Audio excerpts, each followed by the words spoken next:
I started my day carless, wandering around the outskirts of Oklahoma City on foot, trying to find quarters.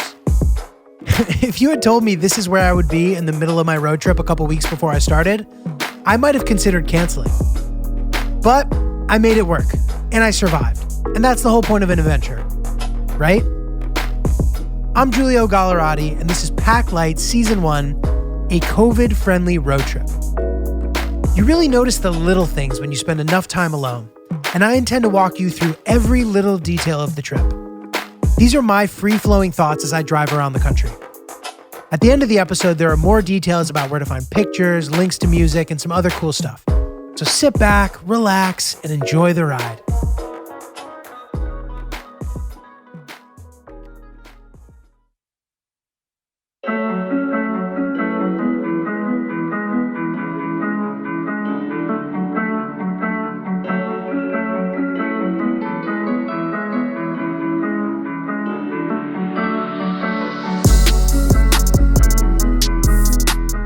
I should have gotten a great night of sleep.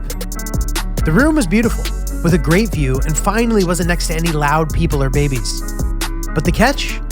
Those two tequilas. Those two goddamn tequilas. I woke up feeling full-on hungover. It's incredible how much my tolerance has gone down since the pandemic started. I did, however, feel that drinking had knocked out whatever allergies I had been feeling. The old Russian remedy. So even though I was tired, I, for the time being, felt both corona and terminal illness free. The day before, I had also had a phone call about work. My friend Lindsay asked if I could help her punch up the script for this children's movie. It felt nice to have some work stuff be coming up during this. But I had also made a ton of phone calls, again. And at the end of the day, my voice was so hoarse, paired with what I hoped were allergies, plus the dehydration of drinking, I went to bed not feeling my best. I was convinced I had COVID, again. So it was good to wake up feeling betterish in the morning. Tired, but corona-free. I called Firestone, trying to set up a time to come in and get the oil changed. I had sort of planned to do a little bit of OKC sightseeing in the morning, but I wasn't sure how this detour might impact that plan. I called, and the classic car repair guy answered.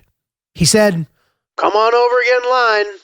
I should have known that I ultimately would not be able to make an appointment if I called in advance, but in my defense, I don't own a car, and I don't know how this works. And also the guy the day before had made it seem like I might be able to make an appointment. My dad also changes his own oil, so I truly have no idea how the oil change process works. Don't judge me. I drove over there, and immediately the guy made sure to manage my expectations. He basically said that he needed to wait for the rental company to approve it before he could even put me in line. I started to get paranoid about the fact that my car had California plates. I somehow convinced myself that they were gonna, tamper with my car. I know that's ridiculous in retrospect, but at the time, for some reason, I was feeling that way. I just felt like during this divided time that I didn't want to be on the, quote, other team. I knew that that was stupid and wrong. Getting your car fixed is a nonpartisan activity. And even if whoever worked on my car wanted to be a dick, hopefully they'd know that the relationship with the rental company was on the line. Or something. I was being paranoid and needed to snap out of it. I arrived around 8:30 a.m. The place opened at 8 a.m., I believe, and there was already a crazy queue of cars having work done. Since this was a first-come, first-served situation, it made sense that I was already behind, especially since it was the weekend. I should have known to get there when it opened, but whatever, live and learn. Plus, I was hungover, and that extra 30 minutes of sleep actually made a big difference. I was getting annoyed waiting for the rental company to approve the process, so I asked the guy if I could just pay for it. And as we went to get that process started, the rental company approved it, right in the nick of time. So at least I didn't need to spend $80. I then parked down with my Charger on one of the seats in the waiting room. The guy maybe started to feel bad for me or something. He goes, "Son, your car ain't gonna be ready for a while. It'll get on the lift by 1 if you're lucky." I said, "Oh, no worries. I don't have anyone to come pick me up, so I'll just chill here." A comment that brought more attention to my being out of town, but whatever. That sympathy card I was hoping would play stronger. I thought maybe by some miracle my car would get done sooner than later. The guy just nodded, and that was that.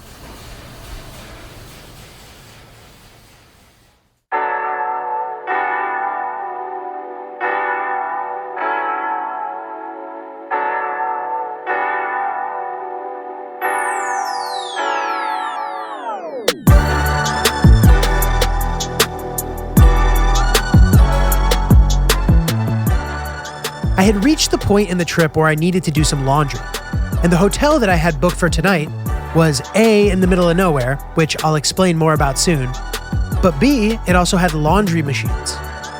Also, the hotel was like $50 for the night, so that seemed like a win-win. My original plan was to drive up to Topeka and stay maybe in Lawrence, where Kansas University is. A school that I've heard is a wild time. Obviously, school wasn't in session, nor was I trying to hang around college campuses and meet up with some random college kids. But the town was supposed to be cool regardless. While I was there, I was planning on checking out the Brown versus Board of Ed National Monument and the Tall Grass Prairie National Preserve. The only problem with this route was, after Kansas, I would end up in Nebraska on a route that I had already driven in the past.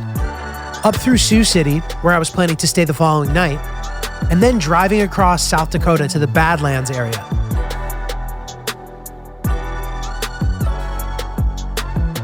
I came up with a potentially better idea. One of the PAs who I had met while I was shooting the Bud Light commercial had told me about how interesting western and northwestern Nebraska were. Not much going on, but cool nature and such. I thought maybe I could adjust my route. There was some cool stuff in West Kansas and in western Nebraska that I could peep. But where the hell would I stay? There were no cities for miles. It looked like I was going to get a very late start. I figured I would have to drive all day from OKC, but hopefully I could get to this Econo Lodge in Waukene, Kansas, right around nightfall. Kansas is known to have some nasty weather, and I didn't want to get stuck driving at night per my policy. So I added some new stops and decided that hitting new terrain was worth the sacrifice of having to stay in a not-so-nice hotel. Plus, the new setup had do-it-yourself laundry, so I would bang out a couple loads and hit the sack. So, back to OKC. It's 9 a.m. Time to try to get some quarters for tonight so I could use the laundry machines. I don't know if you've tried to get quarters lately, but it's hard, especially on foot. I was also not in the nicest area, kind of on the outskirts of town. Some sketchy people floating around. It wasn't ideal, but whatever. I tried Walmart, bought a water, no dice. Then I went to the Family Dollar. I bought a 6-pack of Fruit Stripe gum, asked for quarters, no dice. So now I just have a water and a bunch of Fruit Stripe gum, walking around the parking lot.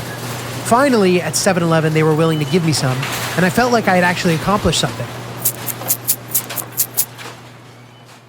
I walked back into Firestone. Now it was about 9:30, and I realized I should maybe just Uber around to the spots I had planned on checking out.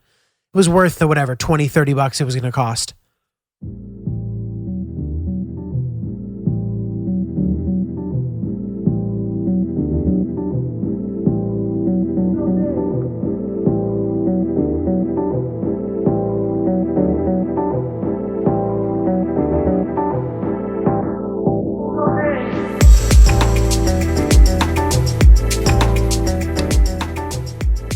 My first Uber driver was an older white dude who seemed very concerned with getting a good rating. He was wearing a mask, there were waters and candy in the back seat. He filled me in a bit about what was going on in the neighborhood. I've noticed that in these smaller Uber markets, these people who just drive Uber on the side, it seemed like, had just read the Uber handbook or something, and were told play popular music and try your best to get good ratings because it will help you get first dibs on customers. I'm making all this up in my head, but I assume it goes something like that. The first stop was the Myriad Botanical Gardens, which from Instagram looked pretty cool. Just like a giant indoor greenhouse and garden situation. I set off with my pack of Fruit Stripe, chewing like a champ. This was one of the few things on this trip that I checked out that was a disappointment. I know that lots of stuff had been closed, which was disappointing, but those sites themselves were not disappointing, just my poor planning. The botanical gardens were cheap to get in. It was like $8 or something. And there were certainly some cool plants and little waterfalls, and you could climb the stairs and walk around. 2 issues though. The first one is the artificial tropical climate necessary for that kind of vegetation. It just made it really sticky and damp in there. And secondly, it was just too dense. I felt like I was just in the forest. It wasn't that pretty. And while it was sort of big, I for some reason expected it to be way bigger. I probably stayed in there 5 minutes total, covering everything, before moving on. But respect to the people out there taking cool Instagram pics in there. I would ultimately rate it as a tourist trap though. Trap is maybe too harsh. Maybe a tourist detour. The city was very new and clean. It kind of reminded me of Omaha, Nebraska. The outside of the botanical gardens were beautiful. All new stuff, lots of water, cool monuments and sculptures. I walked by where the Oklahoma City Thunder played. I thought about how I would have loved to see Harden, Westbrook, and Durant all play together again. They built a riverwalk with a bunch of little activities. The riverwalk was man-made, and though it wasn't along a real river, it was still cool.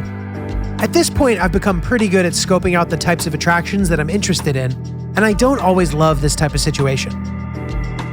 The Riverwalk was certainly cool, but I don't love the whole brand new movie theater Topgolf vibe. I prefer something with a little more character in an ideal scenario. It was still really cool to see it all, and I hope the best for the city.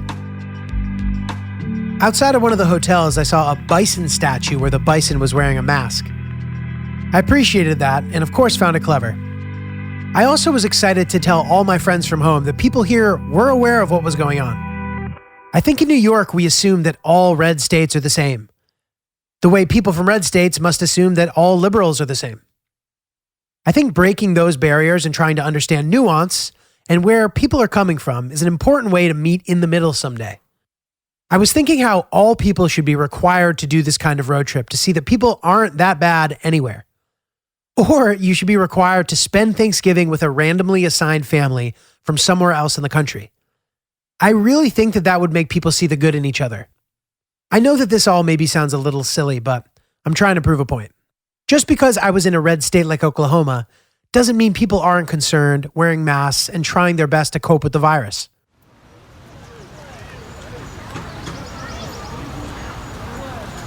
I was starting to sweat and feel uncomfortable. It was pretty hot. One more stop at the OKC Memorial. I wanted to see it during the day since I was so impressed by it the night before. And as expected, it didn't pack the same punch as it did at night. But it was still pretty impressive. It looks like pieces of the building's foundation are still there from where the bombs hit. I also saw some graffiti written on the side of a building that looked like it was there from the original scene of the crime.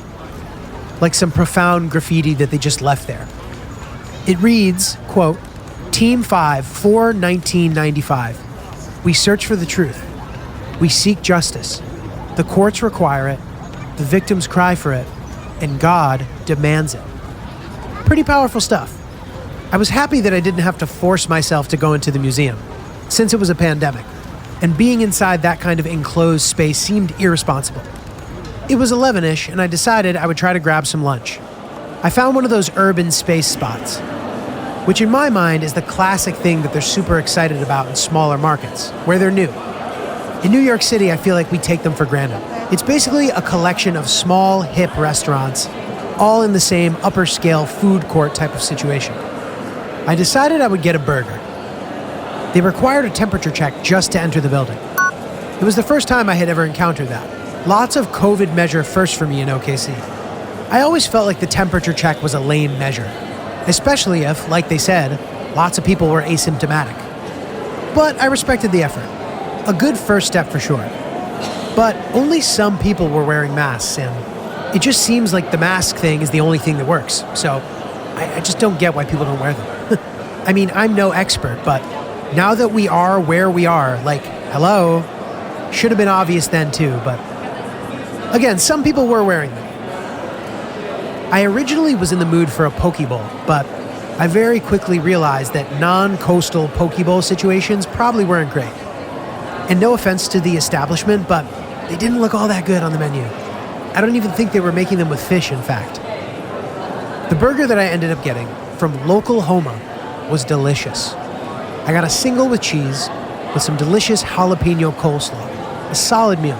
The place was starting to get a little crowded, and it started to freak me out a little. I figured I would head back to the car place, hang in the air conditioning for a while, and hope for the best.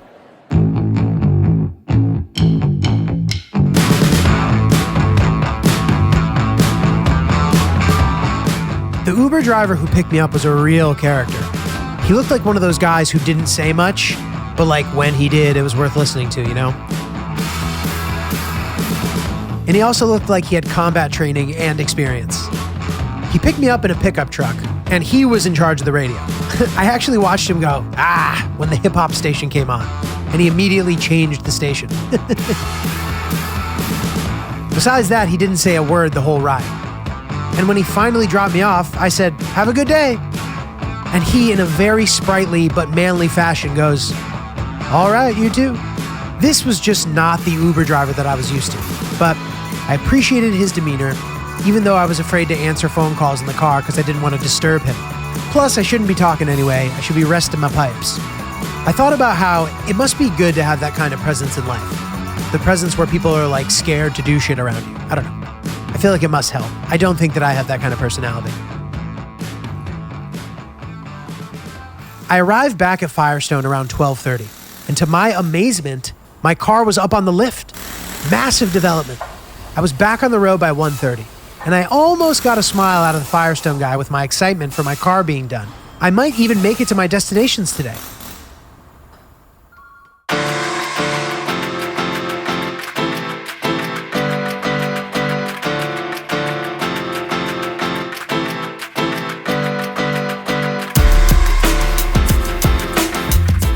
Now, I didn't expect the day to be the most exciting, but I still had plans to make some stops. Today was the equivalent in a TV series of like the setup episode, you know, where like nothing that good happens and then they're like, "Oh, but the next episode's gonna be sick." I was hoping for something like that. As far as not learning your lesson goes, the second I got in the car, I immediately made 2 extremely long phone calls. In the back of my head, I knew that I would pay for that later in the day because I knew I would lose my voice and I knew I would question my overall health. Kansas was the next state, as I had mentioned earlier. I had only been to Kansas one other time, and I'm not even sure if it counts. And it was to, get this, a private airport to refuel the private plane. I know, not to brag. I had a rich girlfriend at the time. Anyway, I don't typically consider being in the airport actually being in a place unless you leave the airport. However, this was a small airport in Salina, and since I stepped off the plane to get some fresh air, I considered it being there. We both know that's BS, but whatever. I was driving back through Kansas, so this no longer mattered. I remember that day being pretty funny. I was with my ex-girlfriend, her mom, her sister's boyfriend and now husband, and his friend. Now, his friend was getting all the attention, and I could tell my ex thought he was so hot, and that was like annoying me and making me jealous. Also, her mom yelled at me and told me that I needed to learn how to keep my then-girlfriend under control or she would lose interest in me. Ah, how right she was. It was also a crazy day because right when we got on the plane to take off, initially before we even left, her mom got off the plane and drove home to get some stuff. Now, her parents were divorced, and her dad calls me and he goes, "Julio, make sure my ex-wife gets on that plane." I was like, okay, like, why am I now in charge of this whole operation? And then her mom continued to act pretty wild for the rest of the day. I did end up getting her back on the plane. But then once we were on the plane, her mom kept smoking cigarettes and weed on the plane, even though the pilot repeatedly told her that if she didn't stop, he would have to land the plane. Lots of stress. I hope my second trip to Kansas would be better. I was going to make 2 stops today at national park sites, if possible. I anticipated that one of those stops, Fort Larned, would potentially be closed when I got there since I got such a late start, but that was okay, and it didn't seem like that interesting of a stop anyway. Second, I would stop at Nicodemus, which was the only remaining Western town settled by African Americans after the end of slavery. It was settled in 1878. Both of these sites were semi in the middle of nowhere, in western Kansas, and I was excited to get back off the beaten path after having been in a fairly big city the night before. Today's total distance would be about 430 miles, which is very manageable, but it would have been better if I started earlier. It was about 300 miles to Fort Larned, so I got moving as fast as I could. My hangover was also starting to hit me, so I made some very bizarre food choices throughout the day. I had already eaten lunch, and normally I would wait till dinner to eat, but not today.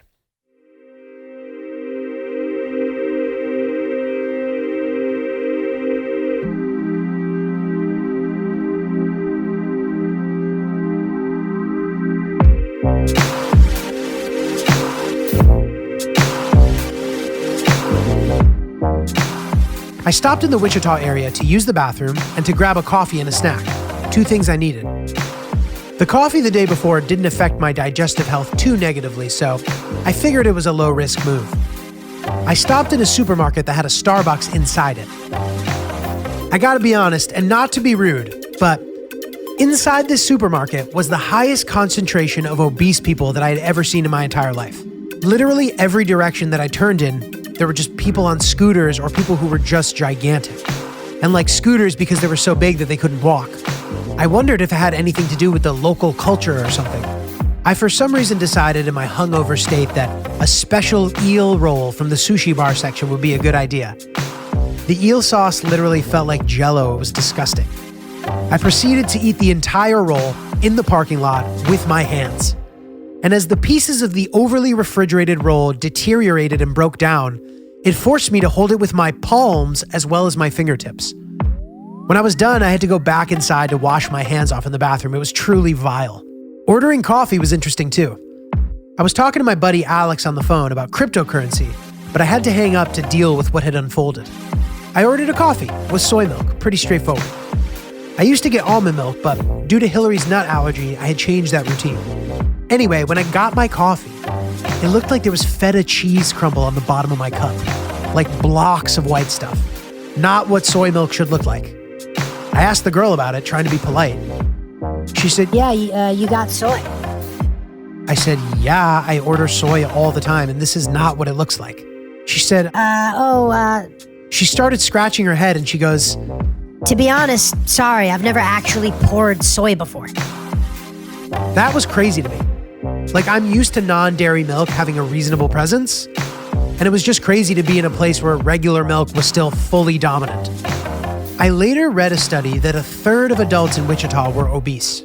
Despite this fact, I noticed that Kansas wasn't as fat of a state as some of the other states that I had been through, particularly down south, according to the statistics. Now, obviously statistics can be deceiving, but I also only went into that one grocery store. So I'm not claiming to be the expert about obesity in Kansas. Just saying what I saw.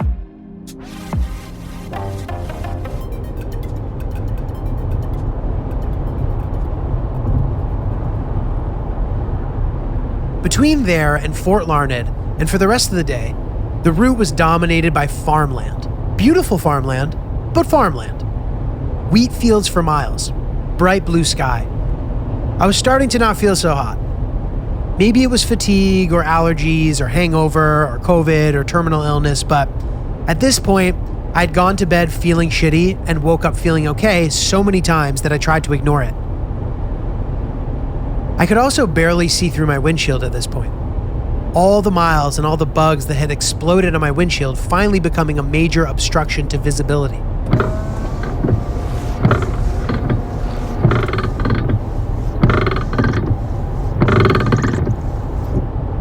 I would need a downpour or a car wash. The windshield wiper fluid just wasn't cutting it at this point.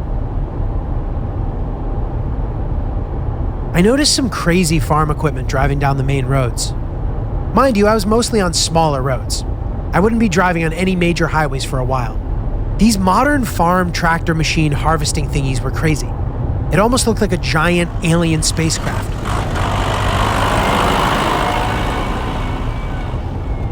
The driver was like at least 8 feet off the road, it seemed, in a little pod that was all glass. You could see their whole body, like they were driving a helicopter. Beneath them was a giant apparatus that was as wide as it was tall. I'm assuming for some kind of crop harvesting. And I saw a dozen of them at least. I tried to wave at the drivers, occasionally getting one back. Little thrill, you know. I inevitably drove through a bunch of small farming towns, but I made sure to drive slowly through them. No more tickets for your boy. I actually stopped in one to get out and take some pictures of the downtown.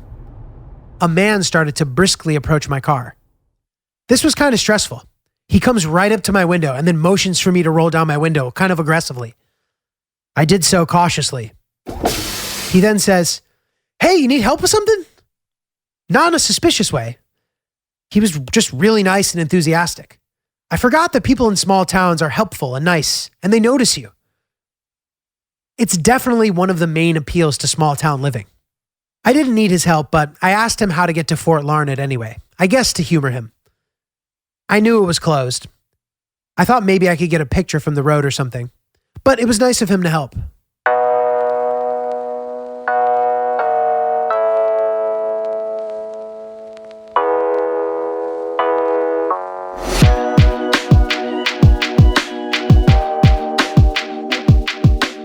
little town was pretty cute, similar to some of the ones that I saw in Texas, just without the cowboys. There were tons of storefronts that could easily be transformed into trendy brunch spots in LA. Old body shops and hardware stores and the like. In Kansas, I saw a bunch of Jesus signs, more than usual. And I know I had been seeing them for the majority of the trip, but these were a little more specific. Lots of stuff about abortion. Stuff like no baby should be killed by choice and stuff like that. Kansas is known for being one of the stricter states on abortion. Fort Larned was indeed closed. Would have been cool to see. It was established and operational from 1859 to 1878 to protect people along the Santa Fe Trail from hostile American Indians. Some settlers versus American Indian vibes. Somehow the GPS led me onto a dirt road off of the highway, but it was very beautiful. I was right in between two bright colors. To my right was a completely golden field that appeared to have already been harvested, and to my left was completely green, for miles and miles in either direction. It kind of reminds me of that scene in Dumb and Dumber where they're driving across the country, and that same contrast is on either side of them as they drive. A friend of mine even texted me that exact image of Lloyd Christmas and Harry Dunn driving by in the sheepdog mobile.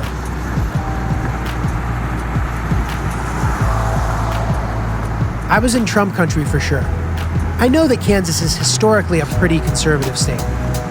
In my mind, I'd always grouped this area with the South.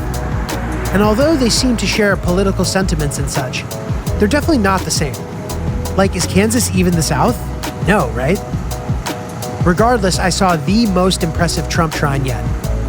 It was a converted trailer that still appeared to have some farm gear in it, with a big arched metal cover over the bed, kind of like something that could be used for transporting horses. And it just says Trump in giant red, white, and blue letters on the side. Soon after that, I saw a big billboard for a gun store, Joe Bob's Outfitters, with a giant picture of an AR-15 rifle on the billboard. If I had more time, I definitely would have stopped in there. If you Google Joe Bob's, one of the top links is having to do with AR-15 parts. I was thinking literally what on earth could anyone out here use an AR-15 for? To shoot wheat? I'd barely seen anyone the entire day. I was very amused at the idea of people needing military-grade weapons out here.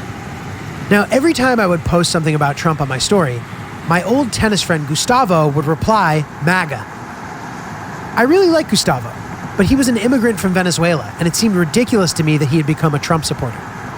I just didn't see the appeal for him. So instead of going there, I figured I would just ignore those DMs when he sent them to avoid any shitty political discussion. After I ignored yet another MAGA from him, after I posted this latest shrine, he finally addressed the situation. He was like, dude, you know I'm kidding, right? I'm an immigrant. Obviously, I don't like Trump. I didn't realize he was this funny. And I just wasn't sure before he told me that he was kidding because Gustavo recently moved to Arizona. He owns a business. I wasn't sure if somehow that had turned him into a Republican or something. I thought that this was very funny of him to be messing with me this whole time.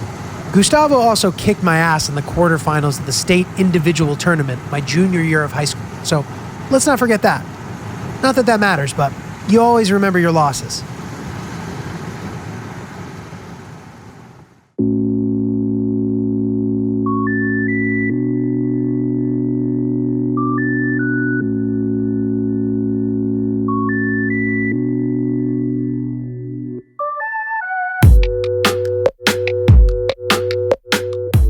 The landscape between Fort Larned and Nicodemus was a bit more interesting. Some hills, some rocks, some oil rigs pumping away into the earth. It kind of reminded me of that movie There Will Be Blood with Daniel Day-Lewis. Great flick. Some big, fluffy clouds started to roll in. Nothing too ominous, but it did look like there was rain in the forecast, so I wanted to make sure I kept it moving. I did not want to get caught in a crazy storm.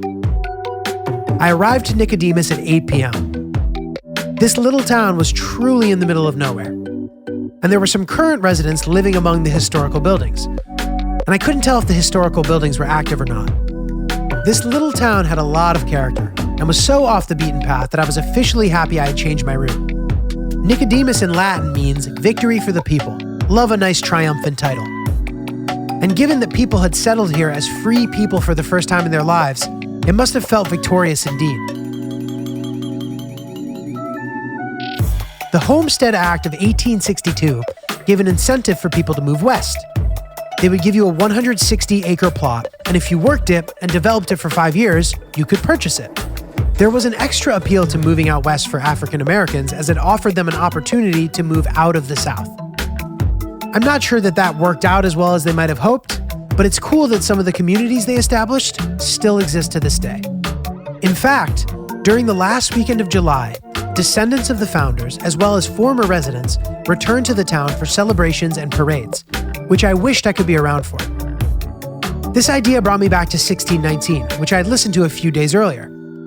The last 2 episodes were about farming, and how the system was set up to discriminate against black farmers, making it more difficult for them to get financing and the loans they needed to keep their farms working properly. People in these communities would blame the farmers themselves for being bad at farming. But they made a good point in the podcast that the black farmers had been farming the land for years and were in fact much better at it typically than their white counterparts.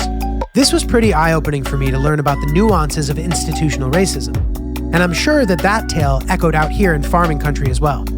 Nicodemus ultimately didn't end up doing too well, and in the end, unfortunately, after 1880 they had a few years of bad harvests, and it was hard to attract railroads to come near that direction. Like I said, middle of nowhere.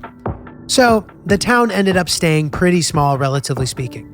But it still stands, and people still live in and around there.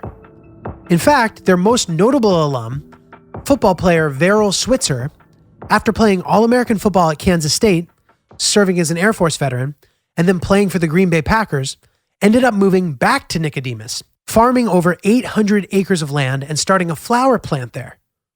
I got out of the car and walked around. And it made me think about all the brave people who had moved out west and took that risk, of all races. How they worked together to build communities and schools and churches and houses. It seemed like a hands-on do-it-yourself culture that has been completely lost. I was kind of embarrassed thinking about how little I could do with my hands, and how if I were tasked with building my own home, I would probably die.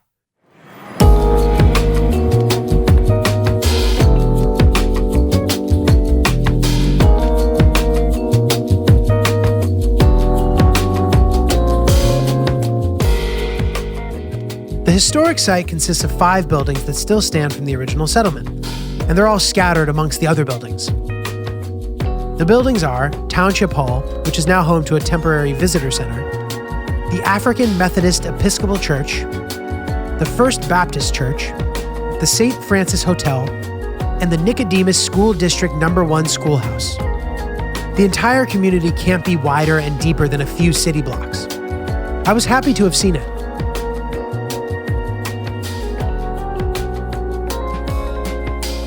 The Baptist church was the most iconic looking.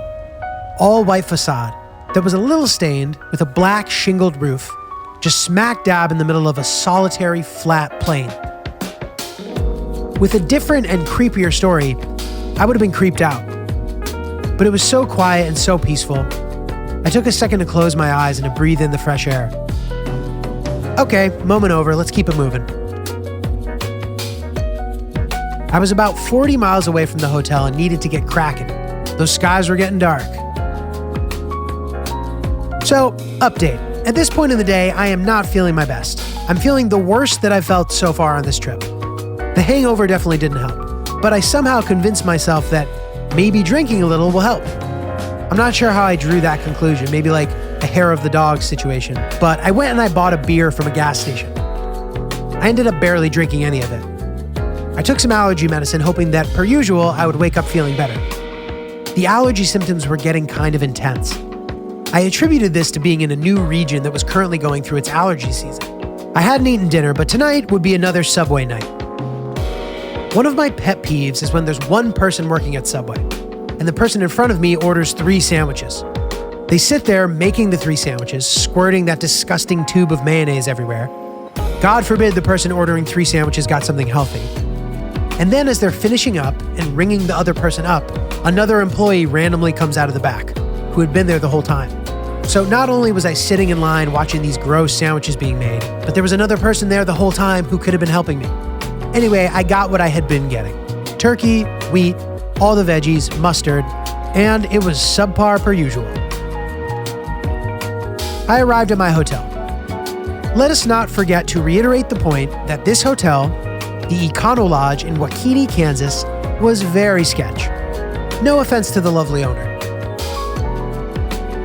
One night at this hotel was $45, which is crazy, but I guess you also get what you pay for it. It reminded me of the rooms from a film noir where some guy is on the run and he stays in some random hotel in the middle of nowhere. This hotel was a sight. The dark clouds rolling in added to the ambiance. The hotel was this one-level motel situation. You literally drive up to your door. There was a pool in the middle with no water in it during the summer, which is never a great sign, but no big deal.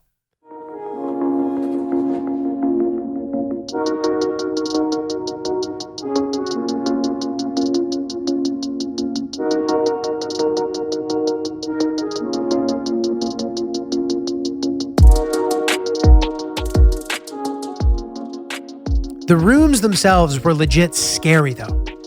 Like dark in the back corner, and like a narrowish, just narrow enough for a creepy guy to fit perfectly and snugly in type of corner. The bed had this gross, dark red comforter that looked like it had seen it all. This place wasn't ideal, but at least the TV was nice. That was a saving grace. Next door, there was a really creepy antique store. It looked like an abandoned church. With the weather that was rolling in, it looked ominous and haunted. There was a giant coat hanger, white and really tall, and it was angled so that it kind of looked like a wiry cross. The red paint of the wooden facade had nearly peeled off. On the other side of the sky, the sunset was electrifying. It was literally pink. It was nuts. Stark contrast with the big dark cloud directly above it. That gray and pink contrast is a vibe potentially, just saying. Another reassuring thing was that the owner of the motel and his wife were both present, potentially running the hotel alone. He dealt with the reservations and she cleaned the rooms. They were an Indian couple, and they were both super warm and normal, which was reassuring for sure. Some other good news is that there had literally been one case of COVID in the entire county. I sat in the parking lot and ate the Subway off the back of my car while I watched the dark clouds roll in. I was doing laundry too, and I had to do 2 dryer cycles. I had just enough quarters, thank God. But the laundry room was so hot, and it was also just a room that had laundry machines in it. Like it was literally a hotel room with no bed and laundry equipment instead. Odd. And I'm not kidding, it was 110 degrees in there. It was nuts. I was dripping. Getting out and doing chores sort of made me feel healthier in a weird way. I wanted to go to the diner next door, but they were just closing up shop. It was like loosely connected to the gas station I had bought the beer at. A lot of walking around in the dark and a big storm was coming in. I could see the lightning miles in the distance. It was pretty, but I was excited to wake up and get out of here. This was definitely the trenches of the trip. At least I got to relax now, even though my room sucked. As I was emerging from the darkness, walking back to my room from doing laundry, I heard, "Hey! Hey!" I was super sketched out, obviously, but I was like, "Yeah?" And this younger guy goes, "Were you looking for a cat?" And I was like, "A cat? Like the animal, a cat?" And he was like, "Yeah." And I go, "No." Like, obviously I wasn't. Like, it just seemed crazy. And he goes, "Well, I just saw it, but yeah, it's not yours, so whatever. Night." The guy wasn't really sketchy either. Like, when I heard him go, "Hey," I just assumed he was going to be like, "Hey man, did you see a cat?" But instead he literally was like, "Hey man, did you see that cat?" Just a normal ass kid. But this was just weird. It was getting weird. I needed to fucking go to bed. I got in bed after doing my laundry and I turned off the light. Laundry was hilarious. While I was doing the drying, some girl walked in and thought she had accidentally broken into my room. Or like she thought she was supposed to be in the ice machine room but accidentally ended up in my room, because it was confusing. When you walk in there, the first sight is a couch, and I was sitting on the couch. You can't yet see the ice machine, and you can't see the laundry machines either. So on first glance, you just think you walked in on someone's room. And it was really loud in there too, so I was trying to yell, be like, "Oh, it's okay, it's the laundry room." But I don't think she could hear me. So I was kind of gesturing, and eventually I think she figured it out, but it was weird. Anyway, as I turned off the light in my room, a beetle flew right onto my face. And kind of a big one. It was terrifying. I thought it was a cockroach. How the hell am I supposed to sleep well after that? Come on. I left the TV on and was watching the local news, which I wish I had been doing this whole time. It's so interesting to just see what brand of local news is in each place you go. Doesn't matter where, but it's always equally low production value, to put it diplomatically. Sort of notoriously janky, but I try not to make fun of it. I just try to get a feel for the people. The storm was pounding outside. Thunder and lightning, like cracking lightning too. But on the news, they were saying that although there was a big storm, the tornado risk was low. That was nice to hear, but also it reminded me that this area gets slammed by tornadoes. But apparently the tornado season is more in the spring typically, which was nice to know. Classic person from the Northeast being scared of tornadoes when locals would be like, "You'll be fine, pal." I fell asleep around 11:30. The thunder and lightning kept waking me up, but I was still able to get a decent night's sleep.